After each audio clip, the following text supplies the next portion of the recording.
ನಮಸ್ಕಾರ ರಿವ್ಯೂ ಚಾನೆಲ್ಗೆ ಸ್ವಾಗತ. ನಾನು ಸೌಖ್ಯ ಗಾಂವ್ಕರ್. ಸಿದ್ದರಾಮಯ್ಯ ವಿರುದ್ಧ, ಸಿದ್ದು ಸರ್ಕಾರದ ವಿರುದ್ಧ ಬಿಗ್ ಬಾಂಬ್ ಒಂದನ್ನ ಸಿಡಿಸಿದ್ದಾರೆ ಕೇಂದ್ರ ಸಚಿವರು. ಹಾಗೆ ಇಷ್ಟೆಲ್ಲ ಸಂಕಷ್ಟ ಎದುರಾಗಿರೋ ಹೊತ್ತಲ್ಲಿ ಏನೋ ಮಾಡೋದಿಕ್ಕೆ ಹೋಗಿ ಮತ್ತೊಂದು ಎಡವಟ್ಟು ಮಾಡ್ಕೊಂಡ್ರ ಸಿಎಂ. 29ನೇ ತಾರೀಕು ಇನ್ನೇನು ಬಂದೇ ಬಿಡ್ತಾ ಇದೆ. ಕೋರ್ಟ್ನಲ್ಲಿ ಈ ಎಲ್ಲಾ ಬೆಳವಣಿಗೆಗಳು ಕೂಡ ಮಹತ್ವದ್ದಾಗತ್ತೆ. ವೈಟ್ನರ್ ಹಚ್ಚಿದ್ರ ಅಥವಾ ವೈಟ್ನರ್ ಅಡಿಯಲ್ಲಿ ಏನೂ ಇಲ್ವಾ, ಟಾರ್ಚ್ ಹಿಡಿದು ತೋರಿಸಿದ್ದು ಒಬ್ರು ಸಿಎಂ, ರಾಜ್ಯದ ಸಿಎಂ ಬಂದು ಅಲ್ಲಿ ತಪ್ಪಿಲ್ಲ ಅಂತ ಟಾರ್ಚ್ ಹಿಡಿದು ಅದನ್ನ ತೋರಿಸಿ ಸಮಜಾಯಿಷಿ ಕೊಟ್ಟಿದ್ದು. ಆದ್ರೆ ಸರ್ಕಾರ ಸುಳ್ಳು ಹೇಳ್ತಾ ಇದೆ. ಮುಖ್ಯಮಂತ್ರಿಗಳು ಕೋರ್ಟ್ಗೆ ದಾಖಲೆಗಳನ್ನು ಮುಚ್ಚಿಟ್ಟಿದ್ದಾರೆ, ಕೊಡದೆ ಬಚ್ಚಿಟ್ಟಿದ್ದಾರೆ ಅಂತ ದೂರುದಾರರ ಆರೋಪ ಮಾಡ್ತಿರೋದು, ಇಷ್ಟೆಲ್ಲ ಬೆಳವಣಿಗೆ ಗಮನಿಸ್ತಾ ಇದ್ದೀವಿ. ಇದೆಲ್ಲವನ್ನ ಕೋರ್ಟ್ ಗಮನಕ್ಕೆ ತಂದೇ ತರ್ತಾರೆ. ಸೊ ಈ ಹೊತ್ತಲ್ಲಿ ಇನ್ನೊಂದು ಮುಖ್ಯಮಂತ್ರಿಗಳು ಏನೋ ಒಂದು ತೇಪೆ ಹಚ್ಚೋದಕ್ಕೆ ಹೋಗಿ ಎಡವಟ್ಟು ಮಾಡ್ಕೊಂಡ್ರ, ಎರಡೂ ಮಾಹಿತಿ ಮುಂದೆ ಇಡ್ತಾ ಇದೀವಿ.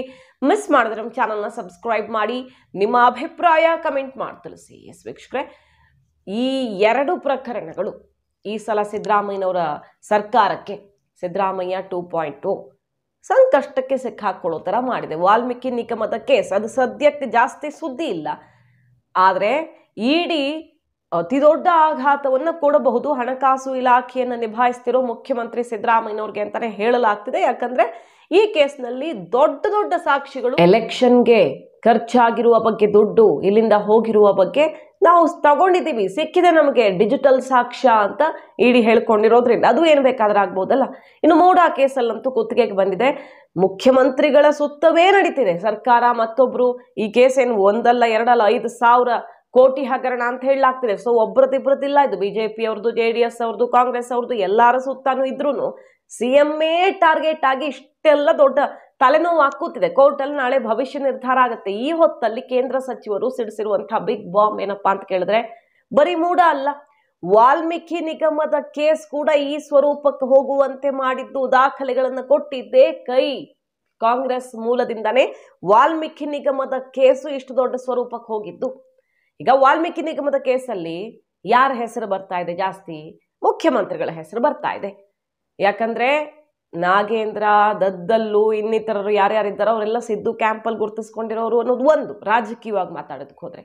ಇನ್ನು ಟೆಕ್ನಿಕಲಿ ಹಣಕಾಸು ಇಲಾಖೆ ಗೊತ್ತಾಗದೆ ಹಿರಿಯ ಅಧಿಕಾರಿಗಳು, IAS ಆಫೀಸರ್ಸ್ 2-3 ಜನರನ್ನ ಈಗ ವಿಚಾರಣೆಗೆ ಒಳಪಡಿಸೋದಕ್ಕೆ ಇಡಿ ತಯಾರಿ ಮಾಡ್ಕೊಂಡಿದ್ಯಲ್ಲ, ಆ ಅಧಿಕಾರಿಗಳಿಗೆ ಗೊತ್ತಾಗದೆ ಹೆಂಗಿಷ್ಟೆಲ್ಲ ಆಯ್ತು. ಮತ್ತು ಬಳ್ಳಾರಿಯಲ್ಲೂ ದುಡ್ಡು ಖರ್ಚಾಗಿದೆ, ಆಂಧ್ರ ಕಡೆಗೆ ಹೋಗಿ ವೋಚರ್ ಖರೀದಿಗೆ ಎಲೆಕ್ಷನ್ ಅಲ್ಲಿ ಖರ್ಚಾಗಿದೆ ಅಂತ ಇಡಿಗೆ ಸಾಕ್ಷಿ ಸಿಕ್ಕಿದೆಯಂತೆ. ಸೊ ನಾಳೆ ಯಾವ ಸ್ವರೂಪ ಆದ್ರೂ ಪಡ್ಕೊಳ್ಬಹುದಲ್ಲ ಇದು. ಹಾಗಾಗಿ ಹಣಕಾಸು ಇಲಾಖೆಯನ್ನು ನಿಭಾಯಿಸ್ತಿರೋ ಮುಖ್ಯಮಂತ್ರಿಗಳ ಕುತ್ತಿಗೆಗೆ ಬರ್ತಿದೆ. ಮೂಡ ಉರುಳು ಕೂಡ ಸಿದ್ದರಾಮಯ್ಯನವ್ರಿಗೆ ಸುತ್ತಕೊಂಡಿದೆ. ಈ ಎರಡೂ ಕೇಸ್ನ ದಾಖಲೆಗಳನ್ನ ಸಿಡಿಸಿದ್ದು ಎಲ್ಲೆಲ್ಲಿಗೆ ತಲುಪಿಸ್ಬೇಕೋ ತಲುಪಿಸಿದ್ದೇ ನಾಯಕರು ಅನ್ನುವ ಬಿಗ್ ಬಾಂಬ್ ಸಿಡಿಸಿದ್ದಾರೆ. ಈಗ ಕೇಂದ್ರ ಸಚಿವ ಪ್ರಹ್ಲಾದ್ ಜೋಶಿ, ಕುಮಾರಸ್ವಾಮಿ ಅವರು ಇಂಥ ಆರೋಪಗಳನ್ನ ಮಾಡಿದ್ರು, ಆಗಾಗ ಹೇಳ್ಕೊಂಡೇ ಬಂದಿದ್ದಾರೆ. ಕೈಪಾಳ್ಯದಿಂದನೇ ಬಂದಿದೆ. ಮುಖ್ಯಮಂತ್ರಿ ಕುರ್ಚಿಗೆ ಟವೆಲ್ ಹಾಕಿದವ್ರು ತಂದು ಕೊಟ್ಟಿದ್ದಾರೆ. ಮೂಡ ದಾಖಲೆ ಅಂತೂ ಯಾರ್ಯಾರ ಮನೆಗೆ ಹೋಗಿ ತಲುಪಿಸ್ ಬಂದಿದ್ದಾರೆ. ದಾಖಲೆ ಹುಡ್ಕೊಂಡು ಇವ್ರು ಯಾರ್ಯಾರ ಮನೆಗೆ ಹೋಗಿದ್ದಾರೆ ಅಂತ ಗೊತ್ತು ಅನ್ನೋ ರೀತಿ DK ಶಿವಕುಮಾರ್ ವಿರುದ್ಧ ಆರೋಪ ಮಾಡಿದ್ದನ್ನು ನೋಡಿದ್ದೀವಿ.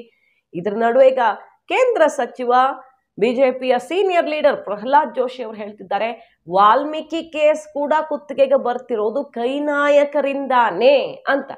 ಸೊ ಮುಖ್ಯಮಂತ್ರಿ ಕುರ್ಚಿಯಿಂದ ಸಿದ್ದರಾಮಯ್ಯನವ್ರನ್ನ ಕೆಳಗಿಳಿಸೋದಿಕ್ಕೆ ಅತಿ ದೊಡ್ಡ ಷಡ್ಯಂತ್ರ ಒಂದು ಅವರ ಬೆನ್ನ ಹಿಂದೆಯೇ ನಡೀತಾ, ಕೈಪಾಳ್ಯವೇ ಅರಗಿಸಿಕೊಳ್ಳಲಾರದ ಆಘಾತವನ್ನು ಮುಖ್ಯಮಂತ್ರಿಗಳಿಗೆ ಕೊಡ್ತಾ. ಯಾಕಂದ್ರೆ ಈ ಹಿಂದೆ ಅರ್ಕಾವತಿ ಮತ್ತೊಂದು ಏನೇ ಬಂದ್ರು ಮುಖ್ಯಮಂತ್ರಿಗಳಿಗೆ ಸ್ವತಃ ಅವ್ರಿಗೇನೆ ಇಷ್ಟು ಟೆನ್ಷನ್ ಆಗಿರ್ಲಿಲ್ಲ. ಓಕೆ, ಯಾರೋ ಕ್ಯಾಬಿನೆಟ್ ಅಲ್ಲಿ ಇನ್ಯಾರೋ ತಪ್ಪು ಮಾಡಿದ್ರು, ಮತ್ತೊಂದು ಆರೋಪಗಳಿದ್ವೆ ಬಿಟ್ರೆ, ಈ ರೀತಿ ಸ್ವತಃ ಸಿದ್ದರಾಮಯ್ಯನವರು ಬಂದು ಟಾರ್ಚ್ ಹಿಡ್ಕೊಂಡು ಅಕ್ಷರ ತೋರಿಸೋ ಮಟ್ಟಿಗೆ ಟೆನ್ಷನ್ ಆಗಿರ್ಲಿಲ್ಲ. ಈ ಸಲ ಆಗಿದೆ ಅಂದ್ರೆ ಹೊರಗಿನವರಿಂದ ಇಷ್ಟೊಂದು ಮಾಡೋಕ್ ಸಾಧ್ಯ ಇರಲಿಲ್ಲ, ಒಳಗಿನವರು ಮಾಡಿದ್ದಕ್ಕೆ ಎಲ್ಲ ರಹಸ್ಯಗಳು ಔಟ್ ಆಗಿವೆ ಅಂತ ಈಗ ಬಿಜೆಪಿ ಅವರು ಮಾತಾಡ್ಕೊಳ್ತಿರೋದು. ಮತ್ತು ಗಂಭೀರವಾದ ವಿಚಾರವನ್ನ ಕೇಂದ್ರ ಸಚಿವರು ಸಿಡಿಸಿದ್ದಾರೆ.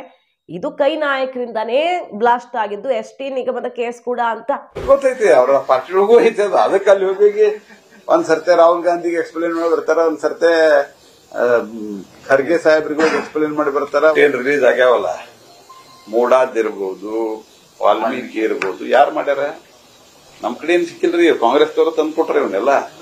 ಇದ್ರ ನಡುವೆ ನೋಡಿ ಎಡವಟ್ಟು. ಮುಖ್ಯಮಂತ್ರಿಗಳು ಇನ್ನೊಂದು ಎಡವಟ್ಟು ಮಾಡ್ಕೊಂಡ್ರ. ಕುಮಾರಸ್ವಾಮಿ ಅವರು ಸವಾಲು ಹಾಕಿದ್ರು, ವೈಟ್ನರ್ ಕೆಳಗಡೆ ಏನಿದೆ, ನಾವು ವಿಜಯನಗರದಲ್ಲಿ ಕೊಡಿ ಅಂತ ಏನು ಕೇಳಿರ್ಲಿಲ್ಲ. ಫಸ್ಟ್ ಆಫ್ ಆಲ್ ಅವರು ಪತ್ರನೇ ಬರ್ದಿಲ್ಲ ನಾವು ಅಂತ ಹೇಳಿದ್ರು. ಎಲ್ಲ ಮಾಧ್ಯಮಗಳಲ್ಲಿ ಪತ್ರ ಹೊರಗಡೆ ಬಂತು, ಅವ್ರ ಪತ್ನಿ ಪತ್ರ ಬರೆದಿದ್ದಾರೆ ಅನ್ನೋದಕ್ಕೆ ಸಾಕ್ಷಿ ಸಿಕ್ತು. ಬದಲಿ ನಿವೇಶನ ಕೇಳಿದ್ದಾರೆ ಅಂತ ಆಯ್ತು. ಕೇಳಿದ್ರೆ ತಪ್ಪೇನು ಅಂತ ವಾದ ಶುರು ಮಾಡಿದ್ರು, ವೈಟ್ನರ್ ಹಚ್ಚಿದ್ರೆ ತಪ್ಪೇನು ಅಂತ ವಾದ ಶುರು ಮಾಡಿದ್ರು. ಅದ್ರ ಕೆಳಗಡೆ ಏನಿದೆ ಅಂತ ಟಾರ್ಚ್ ಹಿಡ್ಕೊಂಡು ಬಂದ್ರು.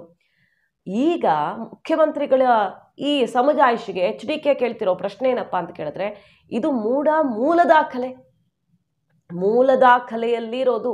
ಹಾಗಾದ್ರೆ ಮೂಲ ದಾಖಲೆಯಿಂದ ಮೂಡಾದಿಂದ ತಗೊಂಡು ಬಂದು ಹಿಡ್ಕೊಂಡ್ರ CM.